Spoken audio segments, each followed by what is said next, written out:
Hello, Taurus, Sun, Moon, Rising, and Venus signs. Kamusta kayo? Sana po nasa mabuti kayong kalagayan. Welcome back po sa Star Tarot. Kung bago kayo dito, welcome din kayo. Thank you for your support.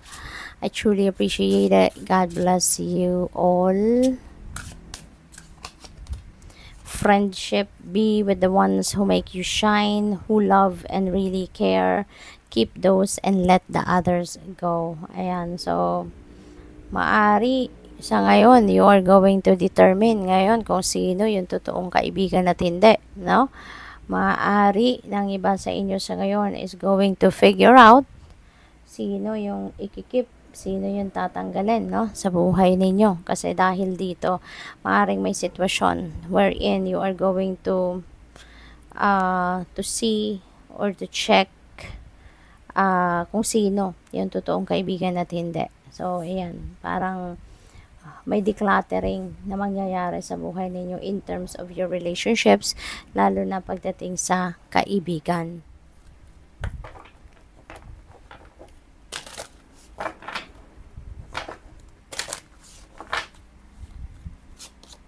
So we have power, call upon the elements, focus your intentions, the greatest dragon is within you.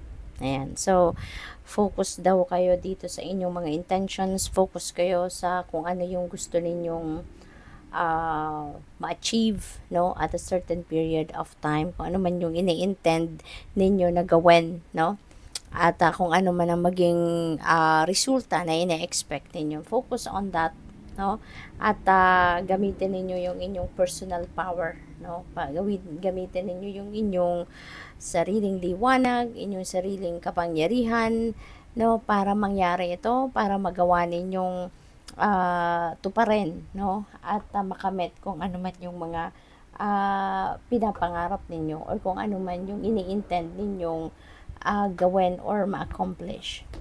We have healing, bless all in need of healing, hope and love, spirit grant us strength and wisdom, guide us to the path of wellness. So, maari, no, Taurus, na ang iba sa inyo rito is a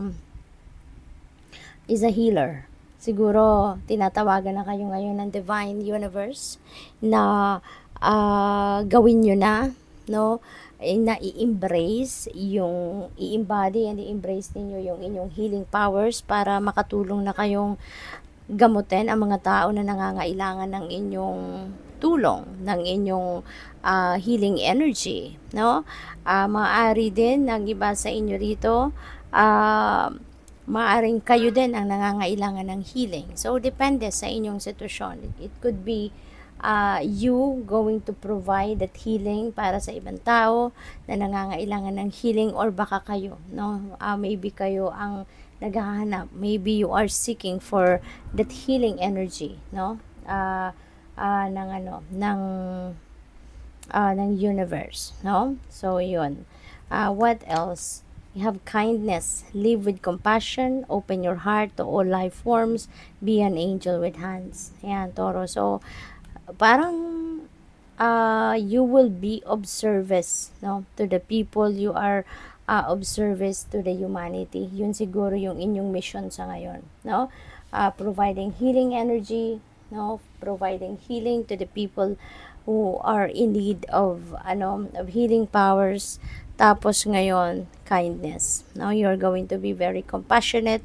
Magpapakita ka ngayon or gagawa ka ngayon ng mga kind deeds, no, sa ibang tao. You're going to express, kumbaga, your compassionate heart sa ibang tao sa ngayon. Marami din sigurong lumalapit din talaga sa iyo para humingi ng tulong. Maaari din na meron talagang mga tao din na naghahangad, no, na naghahangad ng inyong compassion, ng inyong pagdamay, 'di ba? Ng inyong pagtulong sa kanila in any shape or form. Siguro, no, Taurus, kahit noon pa, siguro talaga kayo ay matulungin din, no? Siguro kayo ay talagang may busilak na puso at lagi kayong tumutulong, lagi kayong nagbibigay kung meron kayong ibibigay, no? At siguro na-experience nyo na yon na masabihan kayo ng kung sino man na thank you, no, Taurus, for being an angel to me. 'Di ba? Kaya sinasabi dito na be an angel with hands. Kasi siguro marami talaga kayong matutulungan mula sa panggagamot. No? Baby, you are using your hands para makatulong sa mga tao to alleviate kung ano man ang difficulty or hirap or physical discomfort na nararamdaman nila. No?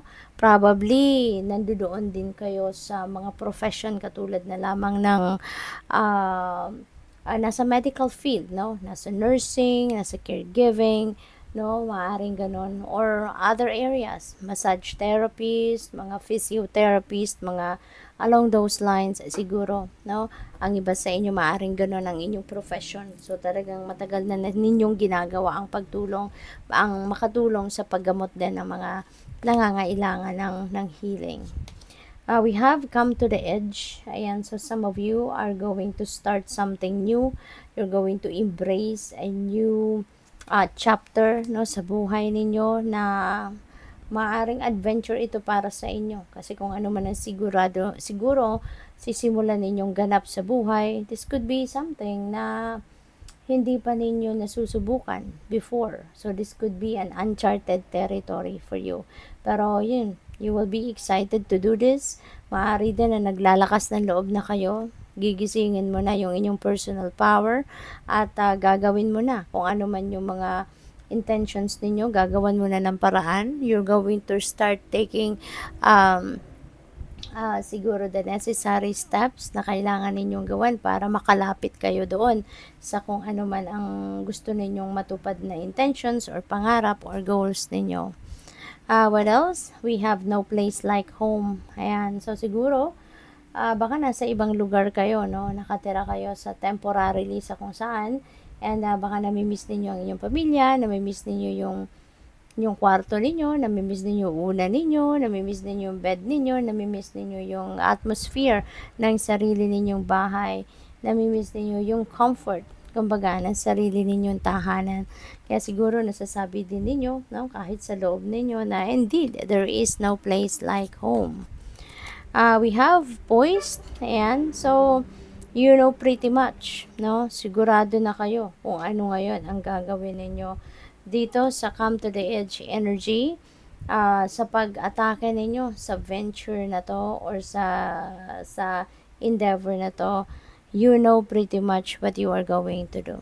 No? So parang sigurado na kayo of where you are heading, sigurado na kayo sa mga steps na gagawin ninyo. So, alam nyo na siguro ang inyong discarding gagawin. We have number 24, time for nap. Ayan, panahon para mag-rest naman kayo. It's about time na to take a rest. It's about time na to replenish your lost energy. Okay? So, magpahinga. Okay? Magpahinga kayo at gamitin ninyo yung time na meron kayo para kayo ay makapagnilay-nilay or talagang makapagpahinga, makatulog, no? Kasi alalahanin ninyo na yung sleep, no, is very important. Kasi during sleep, tsaka lang nagre-rejuvenate yung katawan natin. Tsaka lang ang tawag dito, re-recuperate ang katawan natin. Kaya kailangan nating matulog para makabawi sa pagod, makabawi sa antok, makabawi, no, sa tranquility, 'di ba? Na gusto naman ninyong maranasan. So, good luck. Thank you for watching Love and Light. Namaste.